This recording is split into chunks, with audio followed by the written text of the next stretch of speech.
Hello, I'm Nadine Karp McHugh, President of SEEHER at the ANA. And with me today is Jennifer Polino, EVP, Omni Media Center of Excellence at IRI. And we're here today to share an important body of work, which is all about the accurate portrayal of women and girls in media and how it is actually good for business. So why are we here today? We're here today to show you that we've actually been able to validate the correlation between incremental sales lift and positive gender equality measurement scores, also known as GEM. And this is important because now more than ever, consumers are scrutinizing where brands show up, how they show up, and they're voting with their wallets. It's important because women influence 85% of all purchase decisions, and they want more accurate portrayal of women and girls in the messaging they receive and the content that they're consuming. And it's important because experts warn, if not careful, the limited progress we've made in gender equality will be set back by a whole generation due to the world we're living in right now. It is more crucial than ever for her to see herself and all of her potential so she can be all that is possible, which is not only, as our co-chair Mark Pritchard likes to say, good for society, but also good for business. In fact, according to a McKinsey study, if women and men had equal roles, $28 trillion would be contributed to the global annual GDP. And companies thrive when women are amongst the most compensated. In fact, in the US, women influence 85% of all purchase decisions. So you can see on this slide how that breaks out by category. And this translates to 15 trillion annually. So it's imperative that marketers understand women. On slide 6, you can see that consumers are watching and voting with their wallets. In fact, 85% of women said when it comes to representing them, advertisers really need to catch up with the real world. And 40% do not relate at all with the women they see in ads. 55% of adults believe women are portrayed negatively in media, and they say there's a real problem and they care a lot about it. And 90% of parents say their number one concern is there are no role models for their girls. So enter SEEHER. Our mission is clear. It's about driving the accurate portrayal of women and girls in marketing, advertising, media, and entertainment so they can see themselves truly as they are and all of their potential. The gender equality measure is a survey-based data-driven approach to measuring gender equality in ads and content. So far, we've done over 130,000 ads have been measured, and they've been tested using this GEM methodology. Consumers are asked 4 questions based on the following attributes. Number 1, the opinion of the female characters. 2, if characters are shown in a respectful manner. 3, if characters are presented in an inappropriate manner. And finally, are characters viewed as positive role models? On slide 10, we talk about some high brand metrics that have been demonstrated through research that also correlate to GEM scores. So we know that when positive GEM scores are realized, there's a better reputation is up by 11%. Increased purchase intent for all consumers goes up by 26%. And better purchase intent for among all women is up by almost half. On slide 11, so while we knew GEM attributed to better brand equity metrics, we wanted to know if it actually helped to impact sales. Jen is now going to take you through what we learned via our GEM sales lift study, partnering with IRI to conduct this very important attribution analysis. Jen? Thanks, Nadine. So while higher GEM scores in both television ads and programs demonstrate strong brand performance metrics, including reputation and purchase intent, what we really wanted to understand was the financial incentives associated with supporting accurate portrayals of women and girls in campaigns. So we wanted to understand, in short, do accurate portrayals of women actually boost sales? And so IRI's role in the study was to study the effects of that culturally relative that initiative to determine if there was quantifiable evidence to connect correlating higher GEM scores with higher sales. And we partnered with these amazing organizations who are SEEHER members. So we want to thank Kellogg's, who was our pioneer in this initiative, and the other consumer product product powerhouses such as ABI, Clorox, Hershey's, Keurig, Dr. Pepper, and L'Oreal Paris for their participation. Partnering with these amazing organizations is dear to IRA's mission and strategy to help brands grow across the media industry. So the goal is to help these brands inform future media buys and adjust their messaging to the audience target. And most importantly, understand and confirm that hypothesis: does GEM scores equal higher creative and positioning? And what we did is we expanded this advertising to ensure that we had a very diverse group of advertisers and products that we were measuring. So we measured brands that contributed over 20 different creatives, including Hispanic creatives at various lengths. And we scored them across 428 programs of all genres.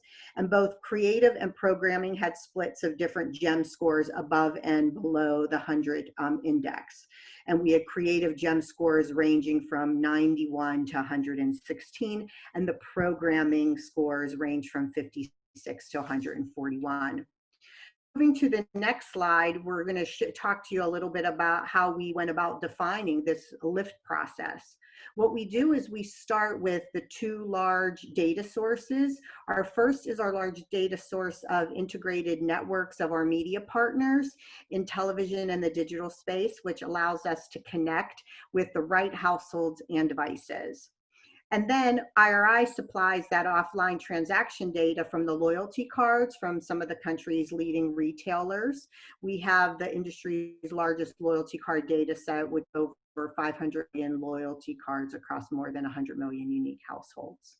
So moving to the next slide, what our panel does for us, it enables an adjustment for our channels over or under penetration of our modeling, which also incorporates different causal variables like weather, macroeconomic factors such as gas, and more importantly, in-store variables. And this helps ensure the most accurate accounting and control against any of these extraneous factors so that you can truly understand the advertising impact. And then we'll separate the models at the end to understand key KPIs and how the lift is either driving penetration, occasions, or dollars per occasion.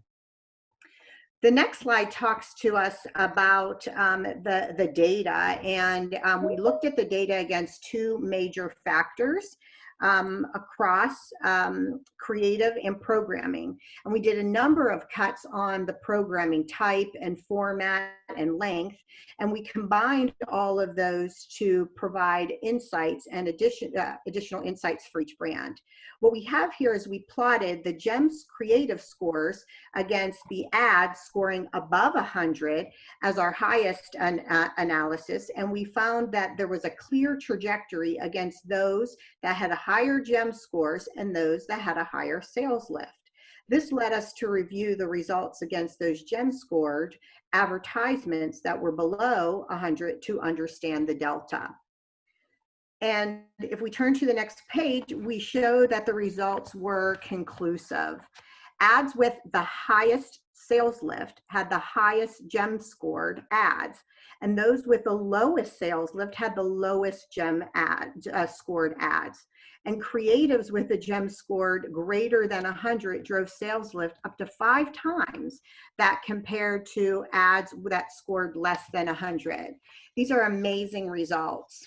And following, the marketers really benefited financially from these incentives associated with higher GEM scores. And as an example, we looked at the value that was driven on these positive campaigns. And this is one example where a brand's campaign for its product drove an extra incremental $2 million in sales. And if you think about the financial impact of that exponentially that you can have for your brands, driving the accurate portrayal of women and girls is the next growth strategy teams must be thinking about.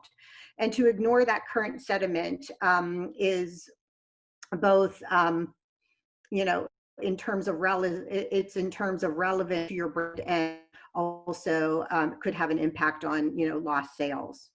And we didn't just stop there on the creative to understand the importance of that massive scale. We wanted to understand how those granular results looked at a sub-campaign level, and we actually analyzed TV performance at the network, day part, and program level.